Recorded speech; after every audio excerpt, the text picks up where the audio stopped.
Alrighty, folks, it's hard to believe that Anna Kelly and I have been talking for the better part of 5 years. And thanks to a commenter this week, we need to step back in and go, you know what? Not everybody knows Anna's amazing origin story. Again, we share these origin stories because you never know where inspiration will strike. So Anna, let's jump in the time machine and remind us how you got here. What's the story? Yeah, absolutely. So obviously, I've had a fairly long life so far. I just hit 51, so let's go far, way back. But there's so many things that I could pull out in between. But essentially, I think the things that someone posted a comment that they'd love to hear my story again and how it motivated them. So anything I can share that will encourage you that growing wealthy and having real estate and one real at a time is not just for people that were born rich. I was definitely not.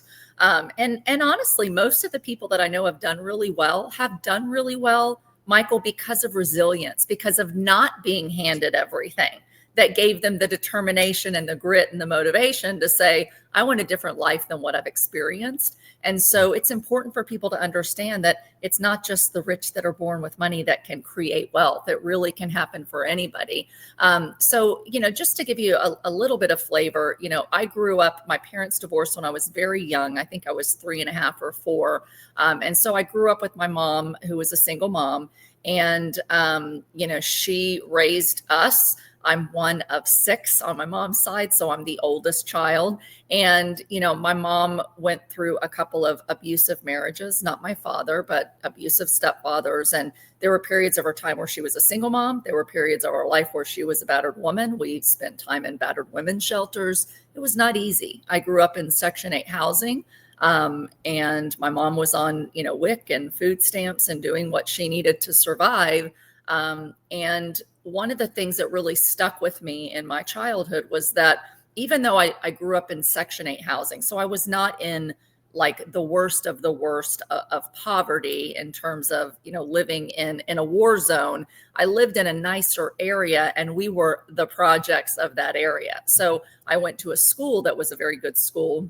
And I had friends who had what we'd call today McMansions. Their parents were doctors and attorneys, and they had all the name brand stuff, and they traveled and went on vacations. And I was like the poor kid who went door to door to sell crocheted things that I made to try to make enough money that I could go, I'm going to date myself, afford to buy a pair of Guess jeans or Keds or Converse tennis shoes, those things that my mom couldn't afford to buy for us. So I realized that people that had money had much better, it looked like they had much better lives. So from the eye of a child, it was money and education gives you the ability to buy nice things and do nice things. And it looked like people were happier that had money.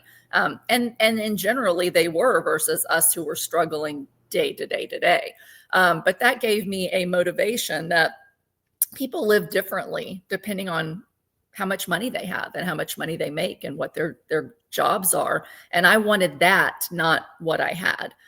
The second thing was I saw that my mom, because she had multiple children, it was more expensive for her to put us in daycare than it was to work. And she couldn't get out of an abusive cycle because she couldn't afford to leave because she didn't have an education. She couldn't afford childcare. So I became a kid who, was babysitting at 9 years old overnight while my mom, worked a day job and then worked an evening job. And it was scary for me as a little kid. And I'm thinking in hindsight, like, how could she leave me at 9 or 10 to babysit 2 little kids overnight in a not so great apartment complex? But she did what she needed to survive. But what that taught me and what I took away from that, Michael, was I never want to be in a situation where if I'm abused, I can't leave. I know what it's like to be in women's shelters as a kid, and I didn't want that for my kids. And so my mom encouraged me, do the best that you can to be the best that you can at everything you do. I played the flute. Be the best that you can to get a scholarship. Make good grades. Take it serious so you can get an education. So she knew that that was important. And so, for me, I was very driven that I am going to be able to take care of myself. So if I'm ever abused, or my spouse ever dies, or my spouse ever leaves, I will be able to take care of myself and my children. And number 2, I'm going to be the best at everything that I can to have the maximum opportunity that I can to create a different kind of life for myself and my children. And I think a lot of us that grew up in hard situations, whether it be personal family dynamics or whether it be poverty, get that drive and motivation because we see something else and someone encourages us to do it better and differently. And so that's really what drove me to be a driven, success-oriented person, was living a life and seeing all around me, all the people I knew in my apartments, they felt that they were stuck and they had poverty mentality. Like, I can't get out of it. Some people, mooched off the government. My mom didn't. I mean, she took assistance, but she worked 2 to 3 jobs at a time to try to get out. And eventually she did, get out of abusive situations. And I took a lot of motivation from my mom's desire to do whatever it takes to survive and to do well for your kids. So fast forward, I got my college degree. I worked full time while I went to school full time because I wanted to, start making my own money, and moved out of home way too early. I moved in with my dad when I was 15, and he had a middle class income. And so I was able to see, like, what does it look like differently? Even in a middle class income, we lived check to check, but we had a little bit nicer things. And, I was there for 3 years and then moved out at my own, as a 19-year-old who thought I knew everything and didn't want rules, and, got an apartment, got the car payment right away, and, and started having to work while I went to school. And I landed a job in private banking at Bank of America. And, that was a blessing and something that they saw. Hey, you don't have your MBA like we require, but you went to school full time, you worked full time, you got employee of the year, you made good grades. We're going to give you a chance. And so I went into private banking, Michael, and that really opened my eyes up to, how do wealthy people make money? And once they have it, what do they do with it? And so here I am, 20, 21, 22 years old, telling older wealthy people how our bank could help them, grow and manage their money. But I didn't have any money. And so one of the things that stuck with me, again, we take these little seeds and go, oh, the seed is planted, I'm going to start thinking like this, is I noticed a pattern with a lot of my wealthy investors. And one of them, he was real sweet. He pat my hand and he goes, we told him what we could make him in one of our CDs. And I think at the time it was like 8%. It was much higher than what they were today. And he said, oh, honey, I make way more than that in my real estate investments. And so I thought, real estate investments, I haven't learned anything about real estate. I've gone through all my financial advisory training, had some securities licenses, and we learn about stocks, bonds, mutual funds, money markets, insurance, and a little bit of currency or commodity trading, but that's pretty much it. And so I thought, I started noticing a pattern. A lot of my wealthy clients, because I was basically responsible for the wealth of the high net worth individuals at our bank. And so we had a full list of their portfolio, and we tried to talk to them about, wealth management. And I noticed a lot of them had real estate, Michael. And so it just made me think, I want to start owning real estate. And I had some friends, in their late 20s, 30s that were starting to buy their first home, a condo, townhouse in Houston, Texas. And a couple of them rented out rooms to their friends, and so they could help pay for it. And then a couple of them actually had a rental property. And I thought, okay, instead of throwing money away at rent, I'm going to actually buy a condo. So I'm paying myself to own it, building some equity, and then down the road, I can turn it into a rental property. So that was my first investment in, I think, 1999 into real estate. And I realized the power of owning assets. Then I went to AIG, where I worked again in a department that handles ultra high net worth individuals, banks and insurances, financial products. We created products to make them more wealthy. And I got around a whole nother level, family offices and banks and institutions, and seeing what are they needing? How are they making money? How are they utilizing these different products? And I realized something really important. And that was that if you have a lot of money, I can tell you what to do to grow that money, to protect that money, and to spit off more cash flow from that money. But most people, Michael, don't start off with anything, like myself. And so it takes a long time. We would tell our clients, put your money in your 401k. And when you're 65, you'll have $1 million and you can live on 4% a whole $40,000 a year, and you're going to be, Frightening. you've made it. And I realized, like, I don't want to wait till I'm 65 to be wealthy. I want to figure out how to do it sooner. And I realized that in real estate, you could use leverage, you could borrow, you could put 0 to 3.5% down if you house hacked and bought a property that you lived in first. And that's exactly what I did. I ended up selling a big house in Houston, moved to a small town, Pennsylvania, right outside of Hershey, to start my husband's business. We knew, hey, business owners make more money, investors make more money. And so we paid off all our school loans and debt and started over by starting a business. And then also house hacking. We moved and downsized into this little 4-unit apartment building. Didn't know really what we were doing. We had a tenant in Texas, and we had flipped a house in Texas, and we had bought another house for appreciation that went up in value. But I wasn't an experienced landlord. And then instead of leasing space to start his business, Michael, we bought a building that had tenants, because a lot of these small towns in the Northeast, they have a main street, and that's where all the businesses are. And most of them, many of them, have a business on the first level, and then they were converted to have apartments on top, and some have garages in the back with more apartments. So we bought a space for my husband's practice, and it came with tenants, and then we house hacked the 4 units. So we became instant landlords. And we were doing great. His business was doing great. This was in 2007, the height of the economy. We went into a lot of debt. We made a mistake to go into a lot of debt because we didn't know that the economy was already softening. We weren't watching macroeconomics. And, I worked at AIG, and, we all thought everything was going well until it wasn't. Right. And one of the things that happened that's a big part of my story, obviously, is the great financial crisis. And let's stop right there. We'll get back to the GFC. I think this is a good cutoff, because I want to go back and kind of pull on some strings, because I think there's a lot more there. So again, let's go back to Anna, the 9-year-old babysitter, right? And one of 6 kids, seeing, things with your mom that aren't great. Yeah. And, you could have it would be interesting. The statistics say, you were going to end up in a similar environment. I believe that's what the stats say, right? Over 80% of children born in persistent poverty stay in persistent poverty. Over 80%. Shock. It's not good. Yeah. So, obviously, you're part of the 20% and likely part of the 1% of that. So, at the top of the food chain. What was it? I think we both think grit is just this thing that you're almost born with and certainly can develop. What was it? Was it just I'm not going to be stuck in a situation like this? Was it maybe at 15 going to your dad's and seeing maybe a different way? Where did that come from? I think 2 things. One is faith has always been a really important part of my life. And I have a vivid memory. I don't remember exactly how old I was, but I remember where I lived. So I want to say I was probably 10 or 11 years old.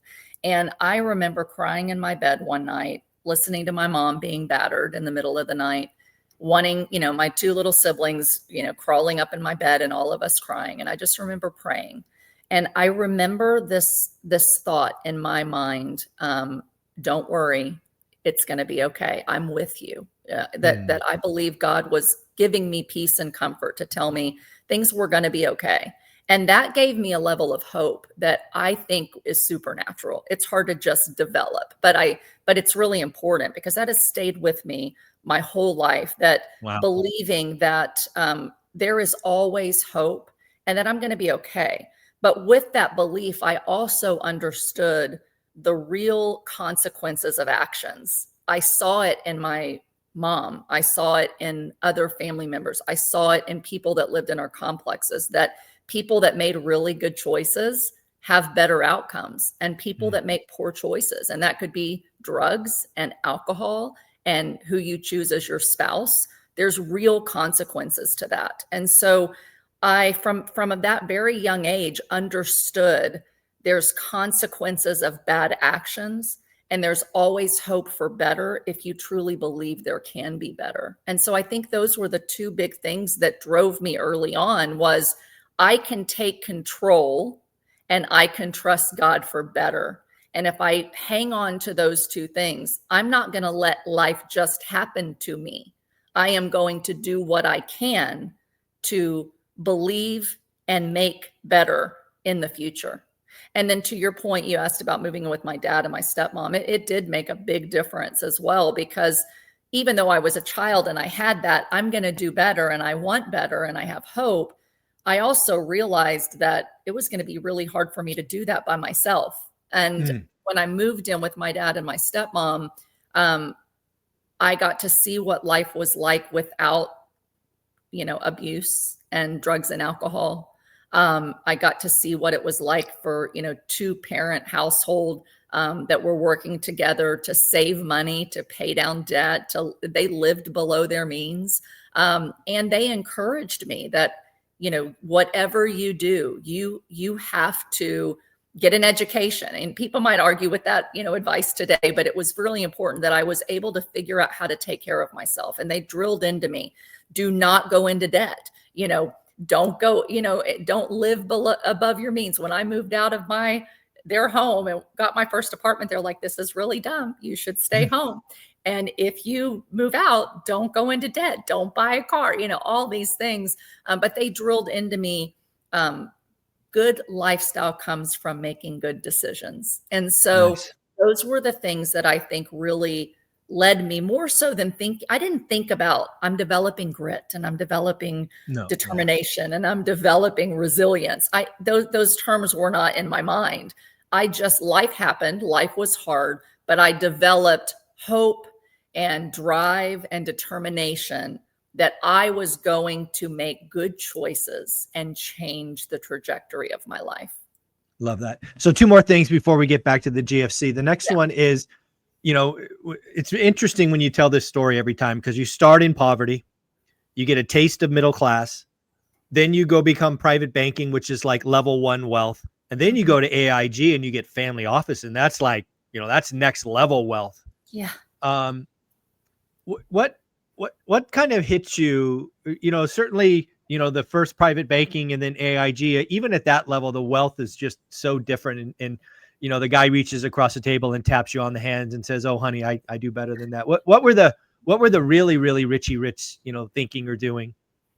A lot of them were doing infinite banking types of policies, and for certain, they're doing that because they've got all this wealth, they've got all this income, and they're worried about taxes, Michael. They're like, when we die, how are our heirs going to preserve what we've built so hard and want to pass to them? And one of the ways to do that was getting, big life insurance policies.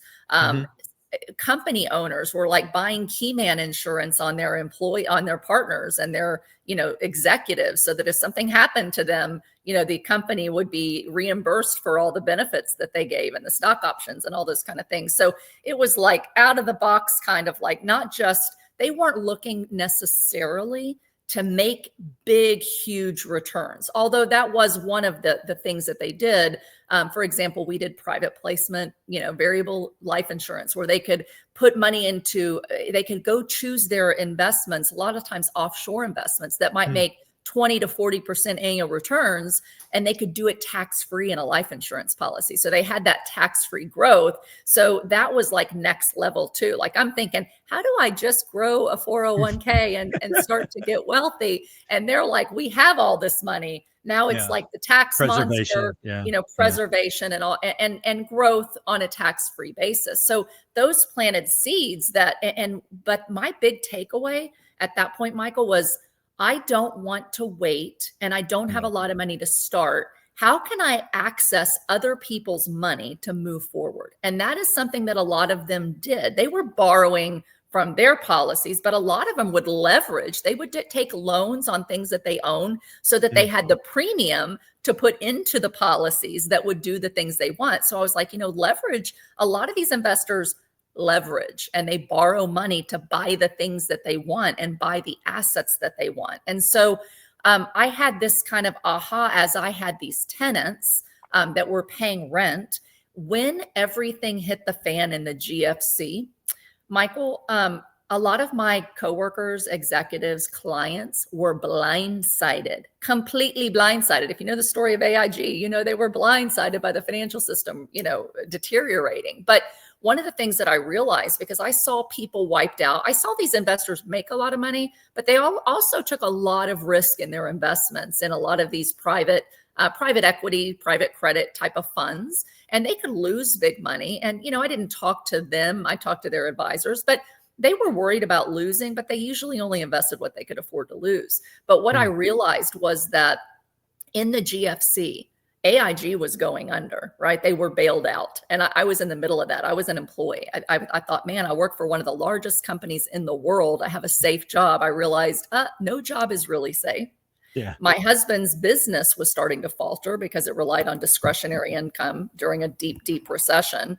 And the only thing that was going well, Michael, was my few tenants that I had at that point were all still paying rent because I was still, I was, you know, providing housing in an area with good schools and low crime, and everybody wanted to stay and they paid rent. And it wasn't till that happened that I got really serious about, wait a second, I've got all these tenants that are paying rent. It's the only thing I can rely upon during this mess, not my employer, not my, you know, husband's business, but my tenants are paying rent and my properties are not losing value. They were not single family homes. In my area, we had low supply and values were staying stable, and I could still get loans, although it was hard. But I realized, again, I can't depend on everything going well for me in my life.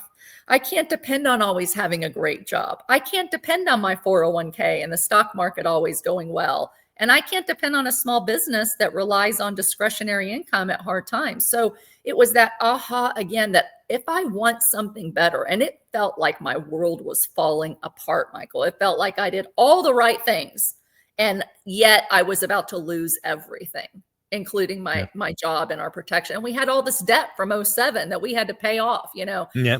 And I just was like, you know what? I have a choice. I can, we say in Texas, you can, you know, fall in the mud, but don't wallow in it.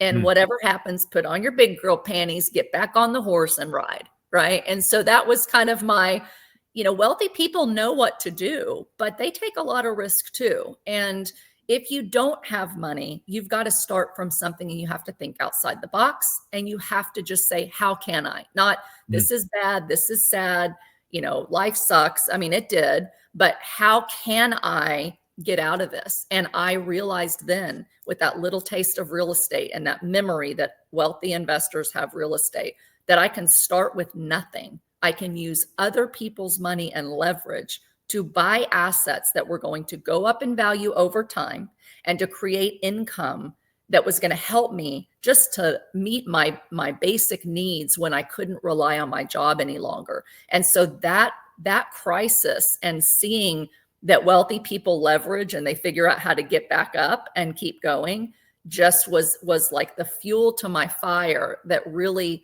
got me to start buying assets using other people's money, like the bank, using 0% credit cards, you know, all the kind of things that I'd say, hey, don't take this and say this is what you should do, but it's what I chose to do.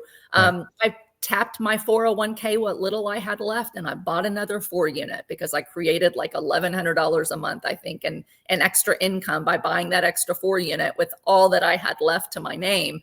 And that's what really got me going, okay, I've taken these lessons from growing up, from Bank of America, from AIG, from the great financial crisis. And I'm going to take my economy into my own hands.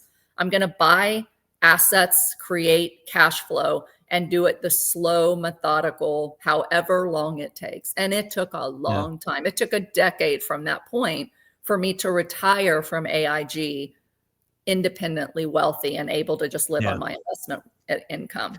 Yeah, I tell people all the time, you know, the first 5 years suck. It's a 10-year journey, all of that. But we got one more thing to talk about before we get deep into the GFC. And that is what you called in a previous video 4 years ago, your best financial decision. And again, this is when you sold the big house in Houston, right? You were in the middle class. You had made it visually. Yep.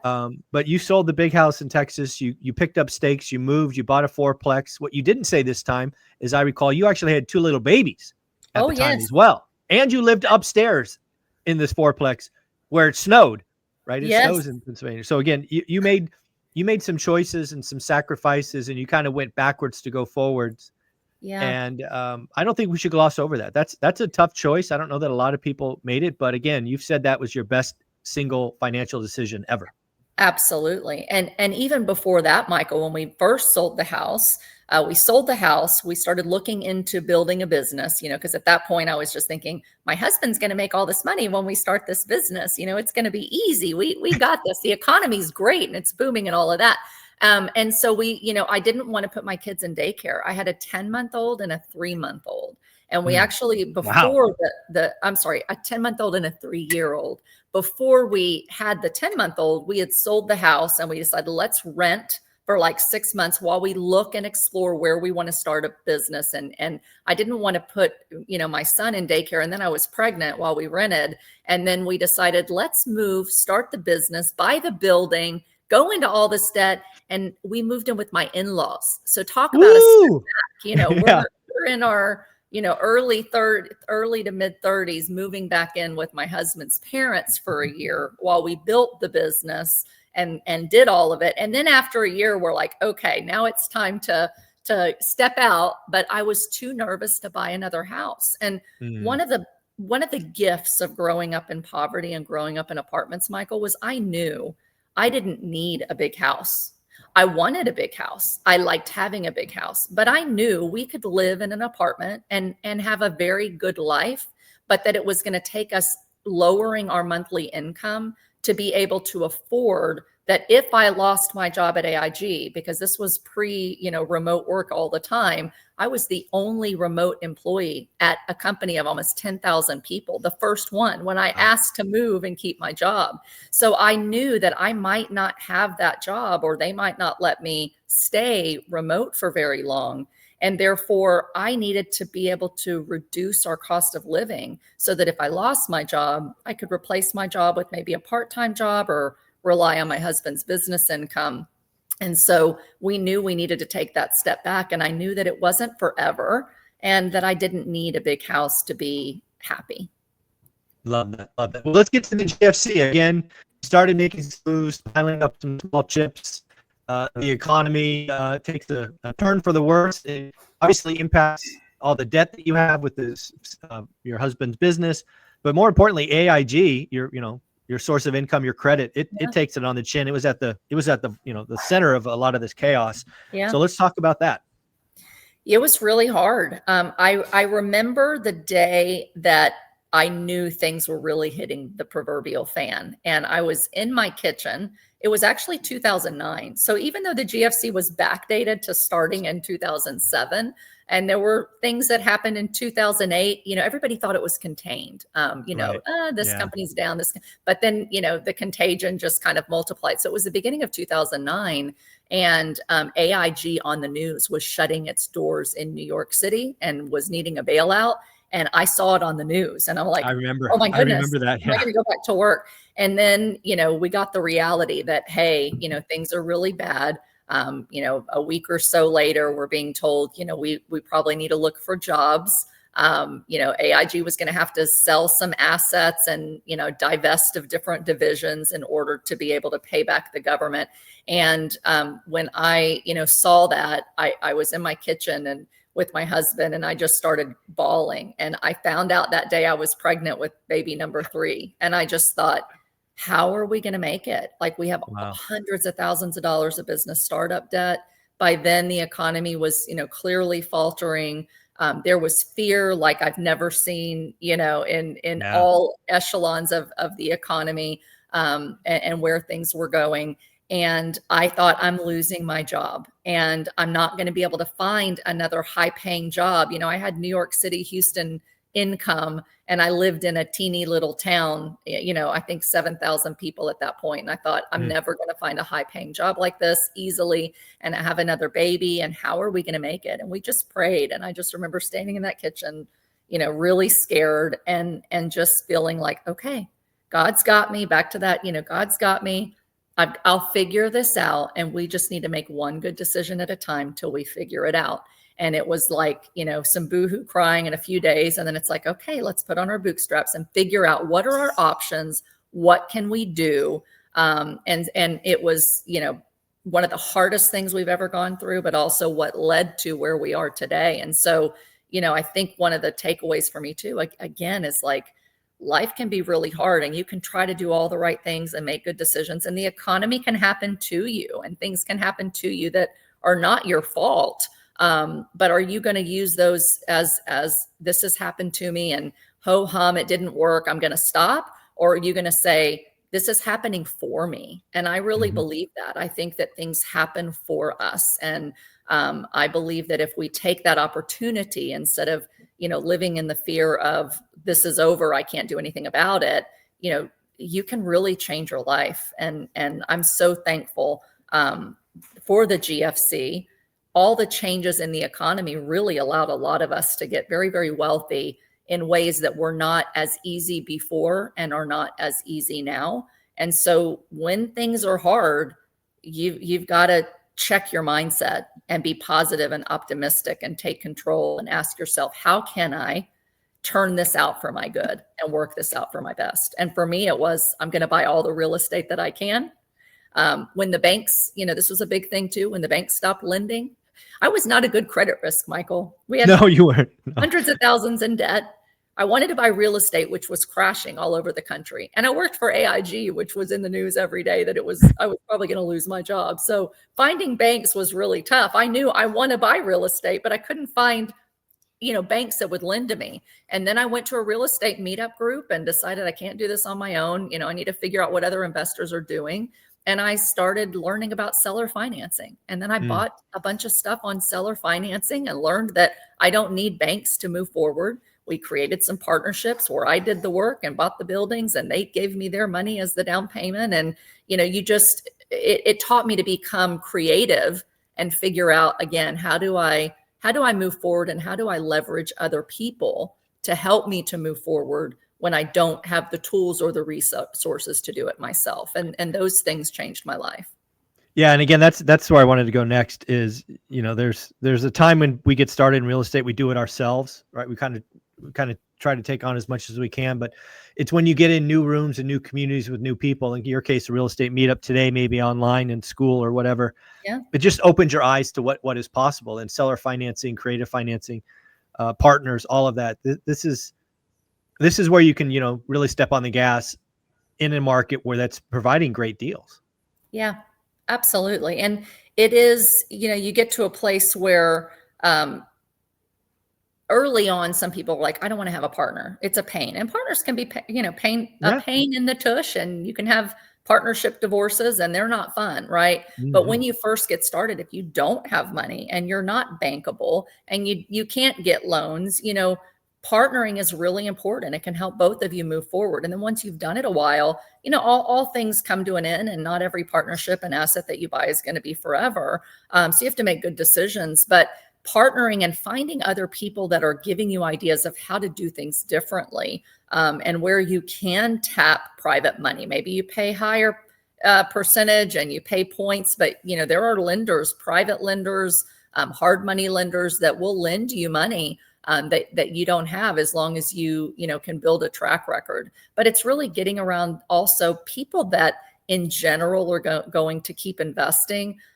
They're going to get creative. They're going to give you the ideas that you never would have had on your own to say, I thought I can't do this, but there's other ways that people are doing it. And that is inspiring. And so getting around like-minded people who are not just letting life happen to them, but are getting creative and thinking outside the box really encourages you that, hey, I really can do this and I can figure out a way to do it. And you test things and see what sticks. And then eventually, if you do it right, again, we talked about it took 10 years and now I'm, another 8 years on the other side of that.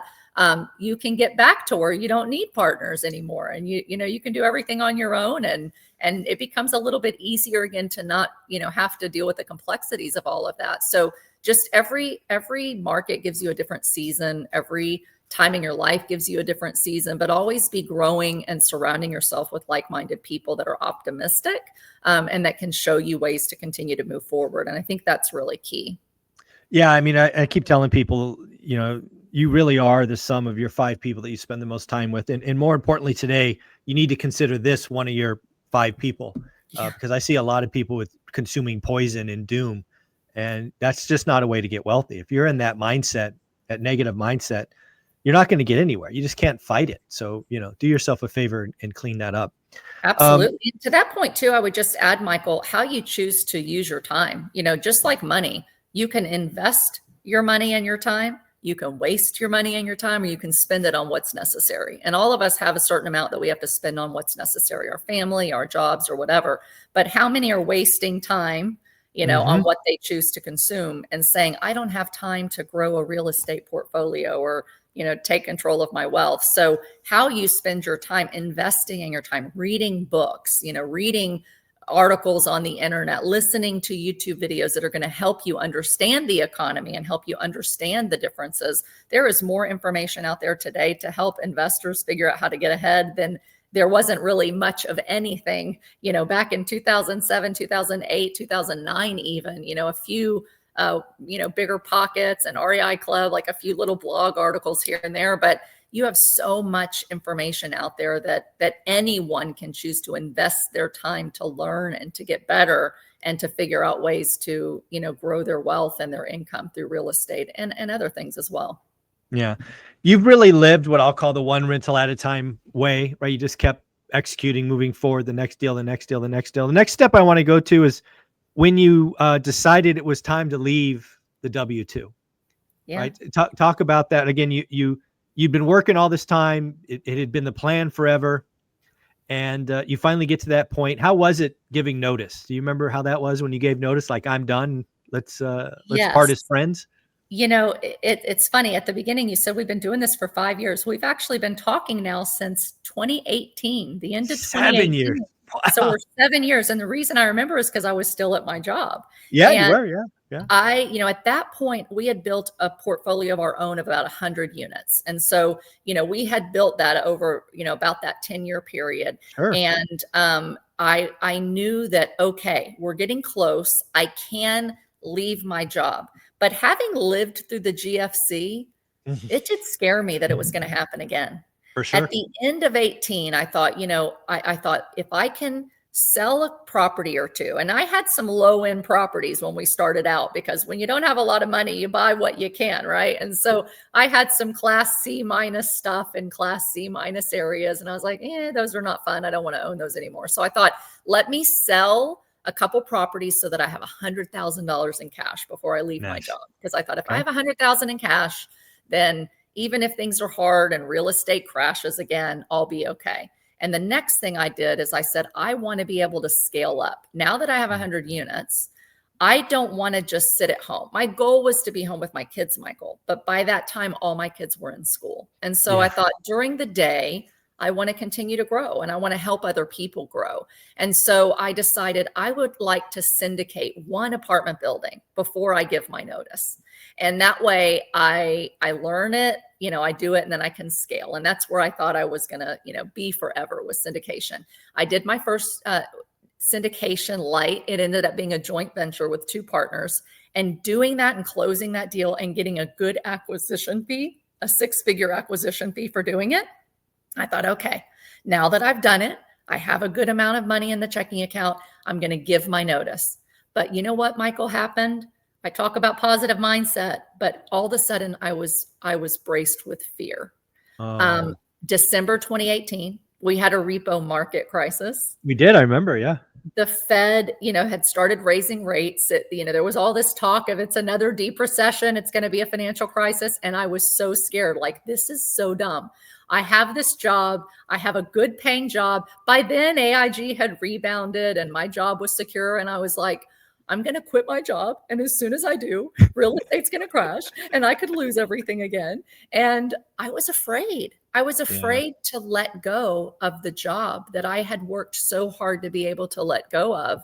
And so I waited a couple of months and I, got involved in a mastermind with a lot of entrepreneurs, most of which were not in real estate, but a few. And they were like, you've built a larger ship than the lifeboat you're trying to let go of, but you're afraid to let go of the lifeboat.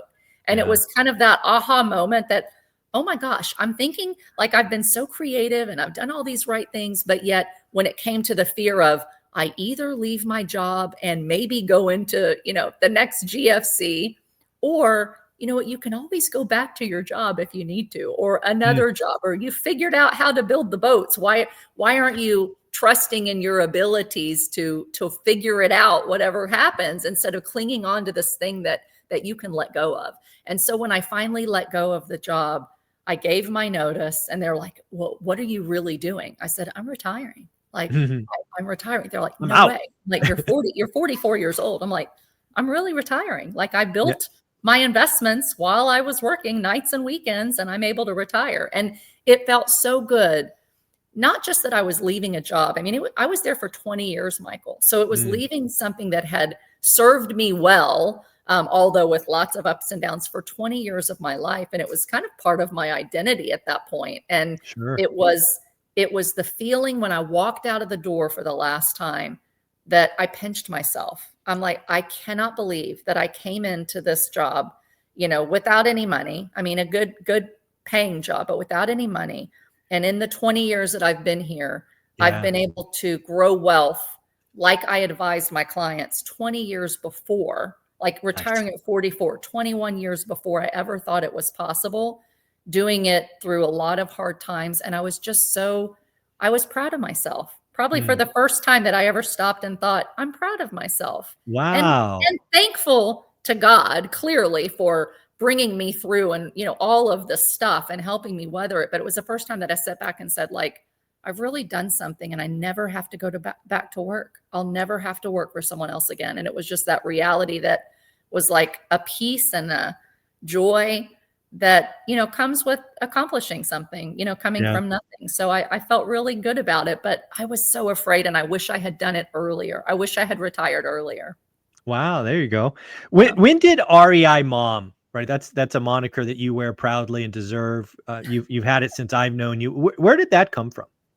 It came from two things. I just said, like, who am I? Other than obviously a child of God and a wife, I'm a mom and I'm a real estate investor. And I really had a heart when I left AIG. I thought, again, part of this, I don't want to just sit at home and just relax and do nothing. Like, there's more to life than just, self-adulation and enjoying the finer things.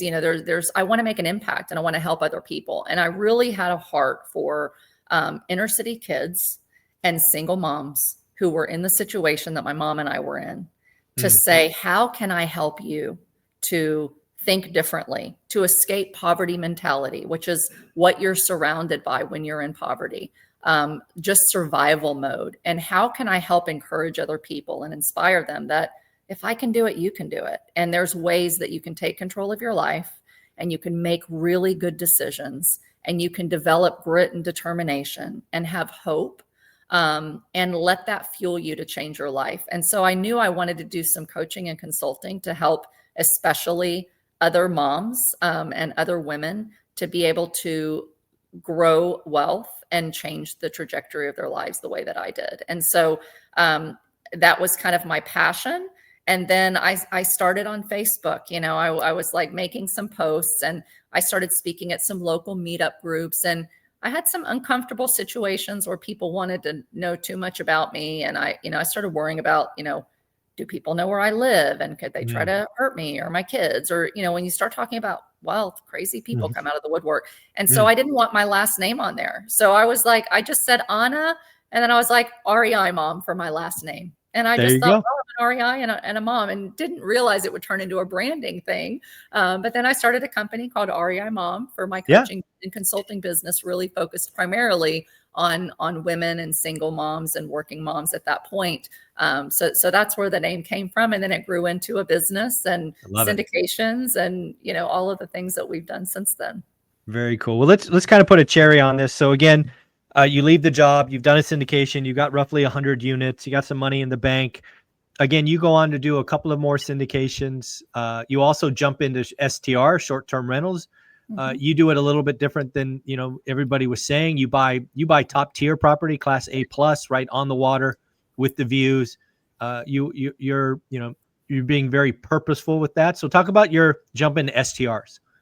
Sure. Short-term rentals was for me a way to kind of diversify. So I had and enjoy, traveling with my family. So I did not buy short-term rentals as a business. Like I'm going to make this a business that I'm going to self-manage and make a ton of money, like a lot of people did very successfully, and like a lot of people are struggling now that the economy and travel has slowed down a little bit. I had always wanted to travel, and we never were really able to do that. And so the first short-term rental for me, Michael, was my husband was like, you grew up at the beach and you love the beach, and we never go to the beach. We need to start taking a vacation and taking our kids. And we were like, we're so busy, we don't have time. And I thought, we're going to go to the beach. We're going to make it a point to go every year. And we rented a beach house, and it was crazy expensive. I couldn't believe how much it cost to rent, a beach house. And we stayed in a place that a local investor owned in a beautiful resort community. And he was like, you could totally own, this $1 million home on this resort community and rent it out and make enough to cover your expenses. And it wasn't a community that you're going to cash flow a ton above that, but you were building equity and, and cash flow and enjoying an experience and an asset that wasn't a liability because it paid for itself. So I was like, let's look into that. And so we bought, a townhouse in this beautiful resort community. I was scared to death. I was more scared to buy that property than any apartment building because I thought, what if the economy crashes and people can't afford to rent a place? And then I realized, people that have, can rent $1 million homes are not really worried about the economy. They're going to keep renting the $1 million homes. So we did well with that townhouse, and then we ended up upgrading during the crash to a $1 million plus home that we got a really great deal on because of COVID, and locked in a rate at I think it's 2.6% interest. Nice. I got $1 million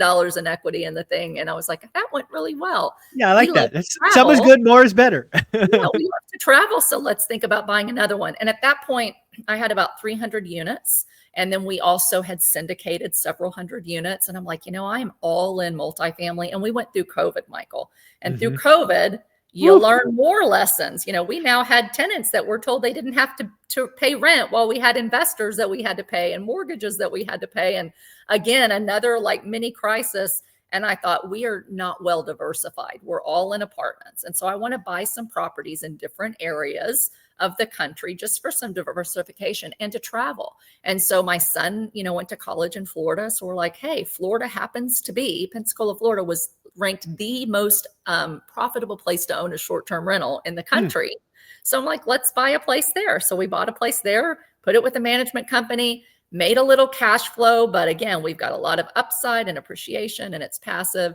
And then we're like, we stop in Tennessee on the long drive down to Florida. Let's buy a place in Pigeon Forge, Tennessee, the second most profitable place to own a vacation rental in the country. So it was kind of that mix of diversification, places we actually wanted to go, and that were well-known places that were always going to have people come travel to them when they, top of mind when people think about a vacation, that we're going to be profitable and that we're going to pay us to own it. And so, we've bought 5 second homes, and they've all been, high end and done really well. And to be honest with you, a couple of them are not cash flowing anymore the way that they did when I bought them. And I wish that they did. But we've seen some softening, in travel and vacations with the economy and inflation where it is. But I bought them for long-term hold, knowing that I got a good deal and I locked in a really good rate. And so they're not cash cows like some short-term rentals are. They're not a business for me. They're an investment and a luxury that pays for itself. And then, we did the syndications, obviously. And again, syndications did really well. We made some amazing, returns annualized in the 20 and 30% range for our investors. But we're going through the commercial GFC right now. Values have fallen 30 to 40% across the country because interest rates went up, and they're very dependent on interest rates as to their value. We've got assets that need to be refinanced at higher rates. And so it's really, really hard. Again, we've made some great money in syndications, but right now I'm not syndicating because I can't find anything to put myself and my investors at risk with good enough returns in today's marketplace. And so I've learned through all of this that there are seasons of life as an investor. Different asset classes do well in different economies. And when economies change, people can be blindsided. And so it's really good to be diversified. And so I like that I've got still some single family homes and some small multis and some large multis, and we own assets in, I think at this point, 5 different states. I'll have to go back and check myself on that, but we own assets in different states and different markets and different kinds of assets that kind of hedge one another. So you can be diversified in different things like real estate versus stock versus, gold and crypto, or you can just diversify your real estate holdings into different types of real estate assets in different markets. But you've got to learn to become resilient. You're going to win some and lose some. Some of your investments are going to do really well, and some of them you're going to wish you hadn't done, even though they made sense at the time. So I'm a well-diversified real estate investor, but I'm still, the vast majority of our wealth is in real estate, and it always will be. I just love your origin story. Again, hopefully people hear this and get inspired and realize that, a little focus, a little timing, a little grit, they can accomplish some amazing things. What do you want your closing thoughts on your story to be for someone? I think just the biggest thing is bet on yourself. Have faith that you can change your life wherever it is right now. If you want better, you have the tools and the resources and the people, the community, like in your school community, the knowledge and information out there to be able to change your life for the better.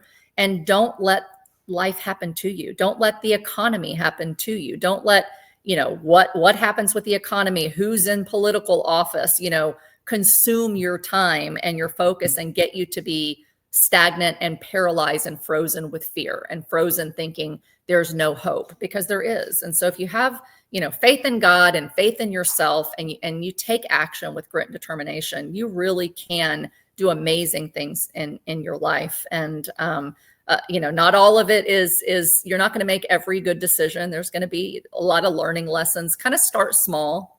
It would be the other thing I say, Michael. Don't believe that bigger is better. Sometimes bigger comes with a lot more risk that they don't tell you about in seminars. Start small, one rental at a time. And if you can, own your own before, if you can't partner, start to partner and do different things. But the goal is to just start small, learn your lessons. We call it stupid tax, or, you're going to school on, a loss that you made because you don't know what you don't know. But keep failing forward. Don't let anything stop you to continue to learn, continue to grow, and just grow one at a time. If you buy 10 in 10 or 20 years, you will be wealthy, so do one a year, a small property, and then, continue to scale up and think about how you can maximize your returns. Pull equity. That's another thing that we did. Pull equity that you have and use it to continue to grow your wealth, and just surround yourself with really smart people and never give up. Never give up. Anna, you're amazing. Thank you for 7 years. You are the original millionaire that started this whole Millionaire series. You were the first person that, frankly, I did not know that said yes to coming back weekly. So you are a good friend. Thank you for being here. Thank you for being a leader. You're amazing. Have a happy Thanksgiving. Thank you. Happy Thanksgiving.